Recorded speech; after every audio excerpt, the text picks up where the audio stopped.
Ketika Islam dan iman itu disatukan, baru dia menghasilkan rukun yang ketiga, yaitu ihsan. Ya. Jadi dalam bahasa sederhananya, ketika kita menyambut bulan Ramadan itu, ya hadirkan ya suasana keislaman dan keimanan, dan keislaman. Ya. Islam itu artinya ya, pasrah. Pasrah itu artinya ridho. Ya. Pasrah, ridho ya, dengan skenario ya, dengan syariat, dengan hukum Allah dan Rasulullah SAW. Dan laksanakan ya seluruh amaliyah yang diperintahkan itu secara masyru'iyah ya, dengan ya penuh keyakinan bahwa ibadah yang kita jalani, ketaatan yang kita lakukan itu akan ya menghasilkan kebaikan, kemanfaatan, ya, keutamaan ya, dan berbagai nikmat karunia yang lainnya. Assalamualaikum warahmatullahi wabarakatuh. Insyaallah IKA di Kota Bogor siap menemani hari-hari Anda dengan video-video inspiratif, tausiah dan penuh hikmah setiap hari menjelang berbuka puasa.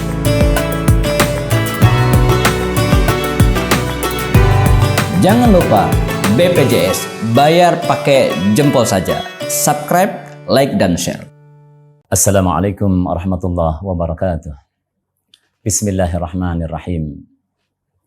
Bismillahi ma sya Allah wa tabarakallah wa tawakkalna 'ala Allah.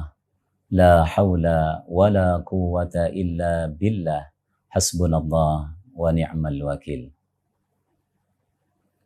Sahabat IKADI, pemirsa yang dirahmati Allah Subhanahu wa taala, setelah kita memiliki persepsi yang utuh tentang urgensi Ramadan yang dengannya terbangun motivasi besar untuk meraih kesuksesannya, maka perlu kita ketahui langkah-langkah strategisnya.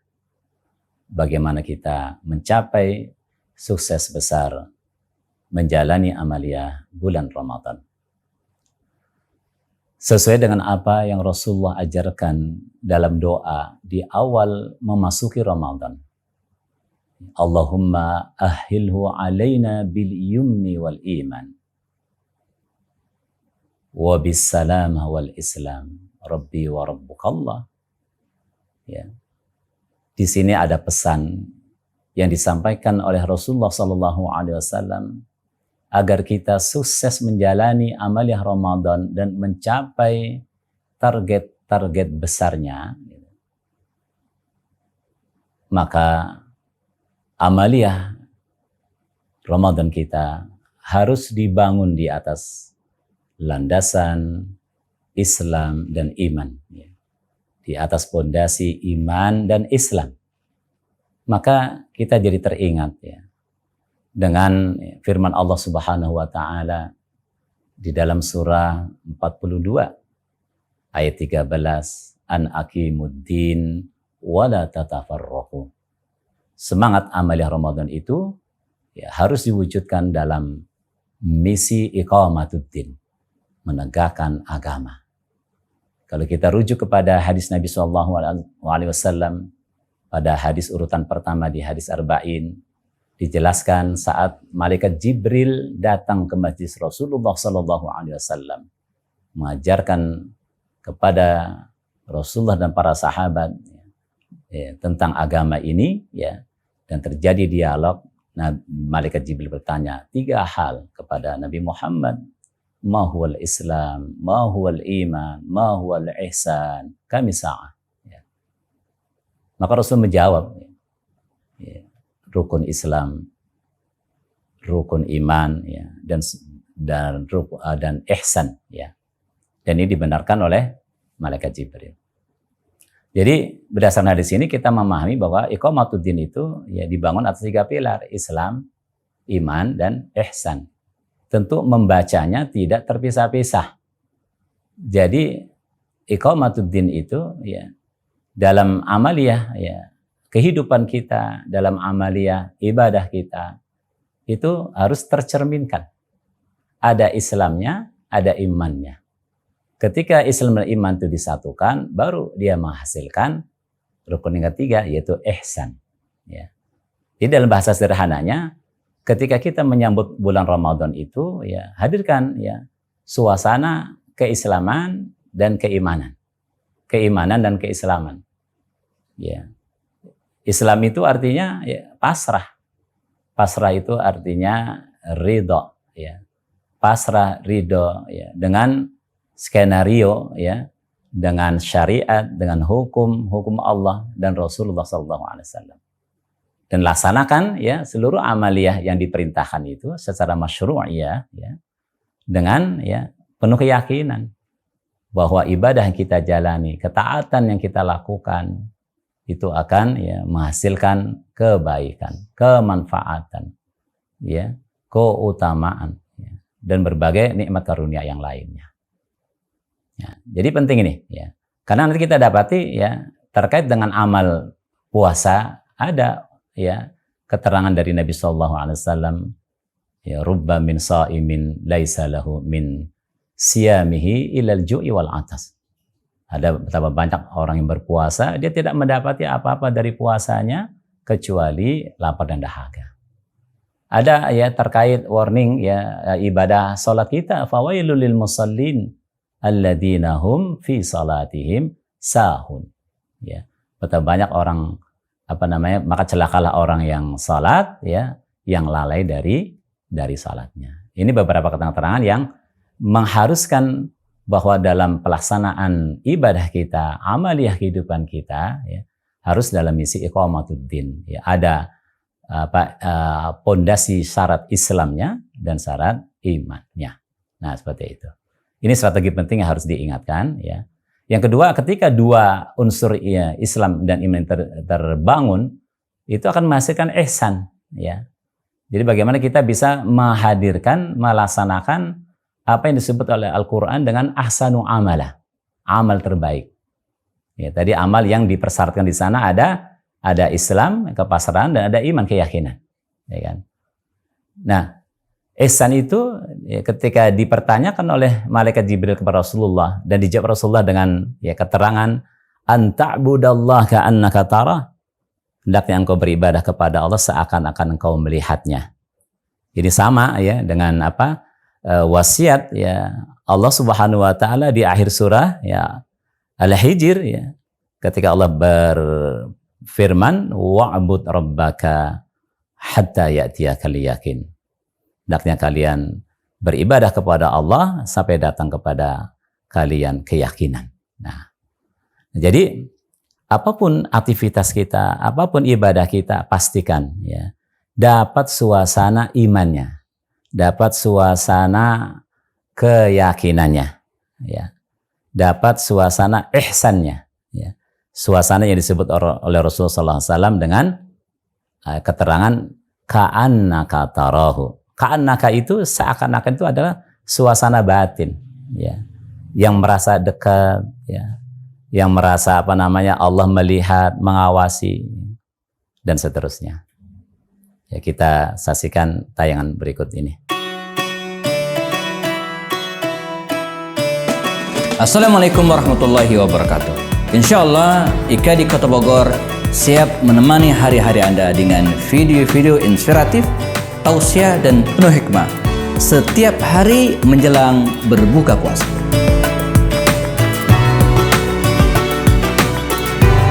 Jangan lupa BPJS, bayar pakai jempol saja. Subscribe, like, dan share. Jadi bagaimana kita merasakan suasana ihsan yang disebut oleh Nabi, dijelaskan Nabi dengan suasana batin ka'annaka tarahu. Ya, artinya yakin bahwa Allah dekat, yakin bahwa Allah lebih dekat dari urat leher kita, ya. Yakin bahwa Allah meliputi kita. Ini bahasa-bahasa ini ya, ketika kita tadaburi ya kan, apa bedanya sih? Bagaimana respon iman kita ketika Allah menjelaskan dengan ayatnya wa idza sa'alaka ibadi anni fa inni qarib, dan ketika hambaku bertanya kepadamu tentang aku maka sesungguhnya aku dekat. Ya. Ini kalau kita ambil bahasa praktisnya, suasana ya, al-yakin ya bahwa Allah dekat itu artinya kita dengan Allah itu ya tersambung, terkoneksi. Meyakini bahwa Allah ada, meyakini bahwa Allah melihat, meyakini bahwa Allah mendengar, meyakini bahwa Allah ya merekam ya, mengetahui ya, segala sesuatu, seluruh amaliyah kita zahir dan batin. Nah, itu dia, artinya tersambung. Maka dia apa yang dinyatakan oleh Allah, wallahu ma'akum aina ma kuntum, itu terpatri ya, ke dalam jiwanya. Ya, dia bisa beramal bersama Allah. Sekalipun dia dalam kesendirian, dia yakin ada Allah. Ya, ketika dia ada dalam keramaian, dia yakin bersama Allah. Allah selalu membersamainya. Ada asy'ur bi ma'iyatillah. Tapi ada keterangan ya kualitas al-yakin yang lebih dari ya dari sekedar ya terkoneksi dengan Allah ya. Yaitu disebut dengan ayat wa nahnu aqrabu ilaihi min hablil warid. Dan kami lebih dekat dari urat lehermu. Kalau yang pertama mengatakan Allah dekat, yang kedua Allah menekankan kembali dekatnya aku tuh lebih dekat dari urat lehermu. Ya keduanya masih ada jarak gitu kan. Ini bahasa ini, keterangan ayatnya harus kita bisa bedakan. Ketika kita meyakini Allah dekat, dan kita yakin Allah bersama kita. Allah melihat kita, Allah mendengar kita, Allah mengetahui segala perbuatan kita. Innahu alimun bidzati sudur, ala ya'lamu man khalaqa wa huwal latiful khabir. Allah itu mengetahui ya apa yang ada dalam dadamu ya. Ala ya'lamu man khalaqa wa huwal latiful khabir. Ya, pastinya dia yang menciptakan, dia maha mengetahui. Ya, dan dia maha lembut dan lagi maha mengetahui. Ya. Maka ketika Allah mengatakan Allah lebih dekat dari urat lehermu, maka ya, respon iman kita itu adalah bangun tadi ya, interaksi. Ya, tidak sekedar yakin Allah ada, Allah mengetahui, Allah melihat, tapi kita bisa berinteraksi, bisa berdialog, bisa curhat. Maka seluruh ayat-ayat yang memanggil, yang diawali dengan harfun nida, ya ayyuhan nas, ya ayyuhal insan, ya bani adam, ya ibadi, itu masuk ke relung jiwa kita. Kita merasa terpanggil gitu kan. Ya, ketika ada ayat perintah ya kita mentaatinya. Ketika ada ayat-ayat larangan kita menjauhinya. Apa yang dilarang Allah Subhanahu wa taala. Ada interaksi. Dan ayat-ayat interaksi dalam Al-Qur'an itu banyak banget, ya. Fadkuruni adkurkum, maka ingatlah aku ingat kamu. Ud'uni astajib lakum, berdoalah kepadaku, aku akan kabulkan doamu. La in syakartum la azidannakum. Wala in kafartum inna adzabi lasyadid. Yuhibbuhum wa yuhibbuna. Mereka cinta pada Allah dan Allah cinta pada mereka, sampai puncaknya adalah radhiyallahu anhum wa radu'an. Ini interaksi yang kita bangun. Hadirkan suasana imani ini dalam benak kita. Dan munculkan di dalam aktivitas ya kehidupan kita, wabil khusus dalam aktivitas ibadah ya ritual kita. Puncaknya Allah menjelaskan ya bagaimana kita membangun keyakinan itu dengan ayatnya wa kana Allah bikulli syai'in muhita, dan sungguhnya Allah meliputi segala sesuatu. Artinya Allah ingin menegaskan bahwa ya antara dirinya dengan hambanya ya itu nggak ada jarak lagi gitu loh. Allah tuh muhit, Allah meliputi, nggak ada jarak. Artinya ya level iman ini ya setelah kita bangun koneksi, membangun interaksi, bagaimana kita bisa ya melaksanakan aktivasi ya yang terbimbing, terjaga, tertolong gitu. Amal yang terbimbing, terjaga, tertolong. Bagaimana kita bisa pasrah total dan yakin kuat kepada Allah Subhanahu wa taala dengan kalimat-kalimat dzikir yang kita ungkapkan, wa ana awwalul muslimin wa ana awwalul mu'minin. La haula wala quwata illa billah, hasbunallahu wa ni'mal wakil. Inna lillahi wa inna ilaihi raji'un. Inni tawakkaltu 'ala Allah rabbi wa rabbikum. Di sini kita sampai kepada satu titik di mana ya kita pasrahkan secara total ya diri kita. Sebagaimana sumpah yang sering diungkapkan oleh Nabi sallallahu alaihi wasallam, walladzi nafsi biyadihi, demi zat yang sepenuhnya menggenggam jiwaku. Yang direspon kemudian dengan ayat wa ma yantiqu 'anil hawa in hiya illa wahyu yuha. Nah, ketika kita sampai kepada tingkatan yakin seperti ini bahwa kita dengan Allah nggak ada jarak lagi, kita pasrahkan diri kita sepenuhnya kepada Allah, kita ridho ya dengan takdirnya, kita jalani skenario-nya, maka kita beraktivitas ya dalam suasana yang terbimbing, terjaga, tertolong, maka insya Allah ini menjadi rahasia sukses ya kita di dalam menjalani ya aktivitas kehidupan, dalam menjalani aktivitas ibadah kita. Ya, semoga menjadi renungan yang bermanfaat. Aku qouli hadza fa astaghfirullahal azim li wa lakum. Assalamualaikum warahmatullahi wabarakatuh. IKADI Kota Bogor merajut ukhuwah, menyemai dakwah di bumi Nusantara.